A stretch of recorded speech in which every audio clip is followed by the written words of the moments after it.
Lisa, যে একটি দ্বীপে আটকে পড়েছিল, একদিন ঘুম থেকে উঠে দেখে সে একটি স্বপ্ন থেকে জেগে উঠেছে। হঠাৎ সে সমুদ্রে ভাসতে থাকা একটি লাইফ বোট দেখতে পায়। উত্তেজনায় সে তাড়াহুড়ো করে কাপড় খুলে সমুদ্রে ঝাঁপ দিল। সাঁতার কাটতে কাটতে মাঝপথে সে অনুভব করে পানির ভেতরে যেন কিছু আছে। ভয় পেয়ে সে দ্রুত লাইফ বোটের দিকে সাঁতরাতে থাকে। সৌভাগ্যক্রমে সংকটের মুহূর্তে সে নৌকাটিতে উঠে পড়তে সক্ষম হয় এবং প্রাণে বাঁচে। নিরাপদ হওয়ার পর সে নৌকার ভেতর সরঞ্জাম খুঁজতে শুরু করল, কিন্তু শেষ পর্যন্ত সে শুধু দুটি নিখুঁত বাক্সই খুঁজে পায়। নিরাপত্তার জন্য সে বোটটাকে টেনে তীরে নিয়ে আসে। সেই সুখবর তার সঙ্গীদের জানাতে চেয়েছিল, কিন্তু অর্ধেক পথ যাওয়ার পর সে থেমে যায়, কারণ তার মনে পড়ে তার সঙ্গীরা সব সময় নিজেদের মধ্যে বিচ্ছিন্ন থাকত। তাই সে বোটটা জঙ্গলের ভেতরে টেনে নিয়ে যায় এবং পাতার নিচে লুকিয়ে রাখে। এরপর সে দুটি বাক্স মাটির নিচে পুঁতে রাখল এবং ক্যাম্পে ফিরে যায়। সে এমন ভান করে যেন কিছুই ঘটেনি। কিছুক্ষণ পর দূরে বজ্রপাত শুরু দেখা যায়। স্পষ্ট বোঝা যাচ্ছে যে একটি ঝড় আসছে, কিন্তু বৃষ্টি থেকে বাঁচার মতো কোনো আশ্রয় তাদের ছিল না। ম্যাট প্রস্তাব দিল সবাই একসঙ্গে থাকার, কিন্তু কুপার তাতে জোরালোভাবে আপত্তি জানালো। তারা কেউই একমত হতে চাইছিল না।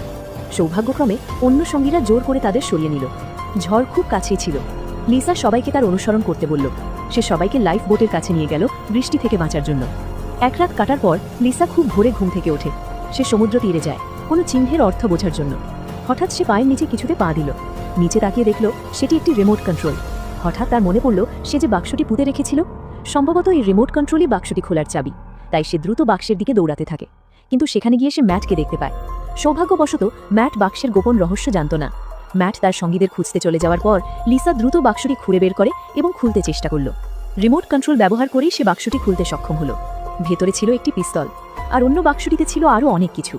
নিরাপত্তার জন্য সে পিস্তলটি আবার বাক্সে রেখে মাটির নিচে পুঁতে দেয়। তারপর সে ক্যাম্পে ফিরে যায় সবার সঙ্গে দেখা করতে। কিছুক্ষণ পর কুপার নিজে থেকেই তার কাছে আসে। সে চাইছিল লিসা যেন তার সঙ্গে দ্বীপের ভেতরের দিকে যায়। বিশেষ কিছু না ভেবেই লিসা রাজি হয়ে যায়। এরপর তারা দ্বীপের ভেতরে যায়। হঠাৎ করেই তারা একটি পরিত্যক্ত হোটেল খুঁজে পেল। এতে দুজনেই খুব উত্তেজিত হয়ে পড়ে। তারা তাড়াতাড়ি ক্যাম্পে ফিরে এসে সবার কাছে খবরটি জানালো। ঘর আর বিছানার কথা শুনে সবাই খুব খুশি হয়ে যায়, শুধু ম্যাটই ভেতরে যাওয়ার বিপক্ষে। সে বলে যদি উদ্ধারকারী দল এসে আমাকে মিস করে যায়, কিন্তু কেউই তার কথায় রাজি হয় না। লিসা এই কথা শুনে খুব রেগে যায়। তার মনে পড়ে ম্যাটের আগের খারাপ আচরণের কথা। দুজনের মধ্যে তীব্র ঝগড়া শুরু হয়। ম্যাট লিসাকে হুমকি দিয়ে বলে যেন ভবিষ্যতে সে তাকে খারাপভাবে ব্যবহার না করে, না হলে নারীদের প্রতি রূঢ় হতে সে দ্বিধা করবে না। এই কথা বলে সে সেখান থেকে রেগে চলে যায়। ম্যাট চলে যাওয়ার পর লিসা সবাইকে ভেতরের দিকে যাওয়ার প্রস্তাব দেয়, কিন্তু কেউ তার সঙ্গে যেতে রাজি হয় না, কারণ সে সবসময় ম্যাটের সঙ্গে ঝগড়া করে।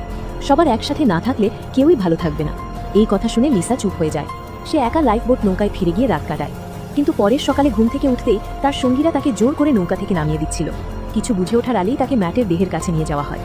সঙ্গীরা ভুলভাবে মনে করে লিসাই ম্যাটকে হত্যা করেছে, কারণ ম্যাটের সঙ্গে একমাত্র তারই শত্রুতা ছিল। লিসা বোঝানোর চেষ্টা করে যে ম্যাটের মৃত্যুর সঙ্গে তার কোনো সম্পর্ক নেই।